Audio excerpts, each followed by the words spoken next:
बिस्मिल्लाहिर्रहमानिर्रहीम। अस्सलाम वालेकुम बच्चों, कैसे हैं आप? उम्मीद करती हूँ कि आप खैरियत से होंगे। बच्चों, आज यहाँ पे आप तस्वीर देख रहे हैं, यहाँ बातचीत हो रही है। आप हर तस्वीर में ही देखें बातचीत हो रही है। अरे, पहली तस्वीर में एक लड़की जो है वो दुकानदार लड़की के साथ बातचीत कर रही है। दूसरी तस्वीर में कुछ लोग आपस में बातचीत कर रहे हैं।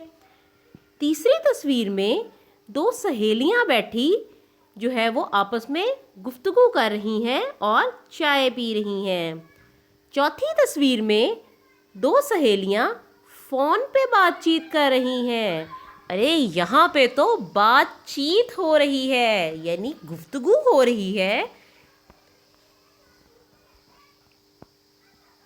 यहाँ भी बातचीत हो रही है। यहाँ दो बहन भाई आपस में बातचीत कर रहे हैं, दो बहनें बातचीत कर रही हैं, दो दोस्त आपस में बातचीत कर रहे हैं। जी, तो इसका मतलब है कि यहाँ पे गुफ्तगू हो रही है। पहले भी गुफ्तगू हो रही थी, यहाँ भी गुफ्तगू हो रही है। तो अब यहाँ पे देखते हैं कि ये हो क्या रहा है। जी, ये तो मुकालमा हो रहा है। आपस में मुकालमा कर रहे हैं लोग। कहीं पे बहन भाई मुकालमा कर रहे हैं, कहीं दो दोस्त मुकालमा कर रहे हैं, कहीं पे बहनें मुकालमा कर रही हैं। तो देखते हैं कि मुकालमा कहते किसको हैं। मुकालमा दो या दो से ज़्यादा लोगों के दरमियान बातचीत को कहा जाता है। मुकालमा बच्चों ज़ुबानी भी होता है और तहरीरी भी होता है, यानी हम लिख कर भी मुकालमा करते हैं और ज़ुबानी मुकालमा भी करते हैं। और इसके ज़रिए हम एक दूसरे के ख़यालात से भी आगाह होते हैं। इसी से एक दूसरे के किरदार का भी पता चलता है और किसी किरदार की शख्सियत जो है वो भी खुलकर सामने आती है। अच्छा बच्चों, मुकालमा तो हमने जाना कि मुकालमा कहते किसको है, लेकिन मुकालमा होता किस किस के दरमियान है? मुकालमा बहुत से लोगों के दरमियान होता है। दो दोस्तों के दरमियान मुकालमा हो सकता है, गाहक और दुकानदार के दरमियान मुकालमा हो सकता है, उस्ताद और शागिर्द के दरमियान मुकालमा हो सकता है, वालिद और बेटी के दरमियान मुकालमा हो सकता है, वालदा और बेटे के दरमियान मुकालमा हो सकता है। यानी जिससे भी हम गुफ्तगू कर रहे हैं, बातचीत कर रहे हैं, वो हमारा मुकालमा है।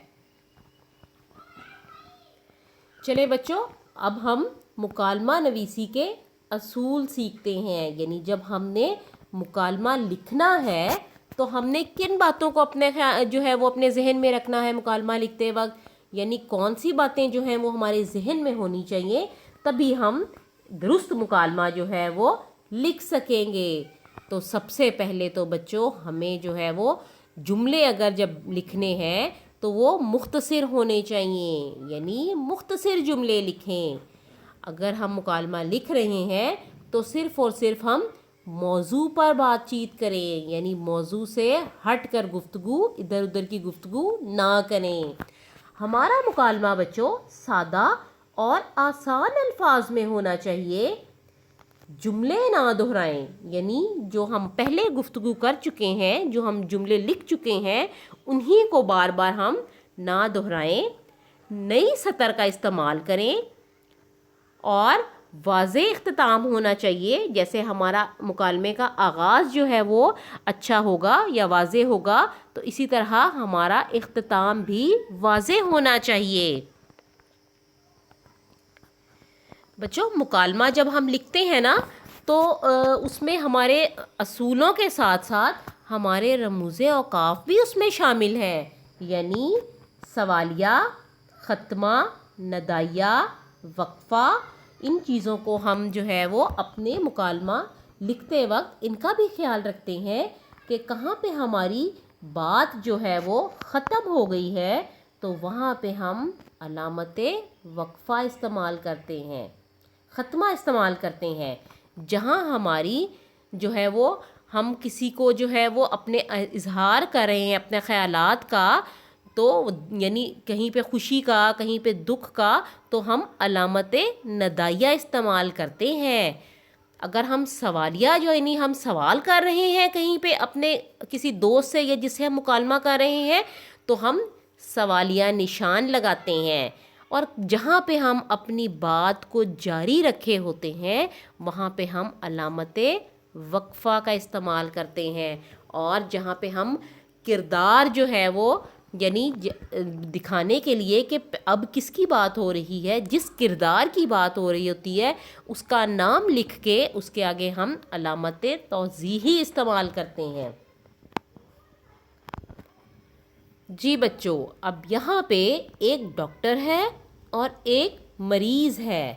تو مریض جو ہے وہ ڈاکٹر کے پاس آیا ہے، تو میں اب جو ہے وہ اپنا مکالمہ آپ کو سناؤں گی۔ یہاں پہ میں نے کچھ ذخیرہ الفاظ ڈاکٹر کے دیے ہیں اور کچھ میں نے اس کے مریض کے دیے ہیں، تو ہم دیکھتے ہیں کہ وہ آپس میں کس طرح گفتگو کریں گے۔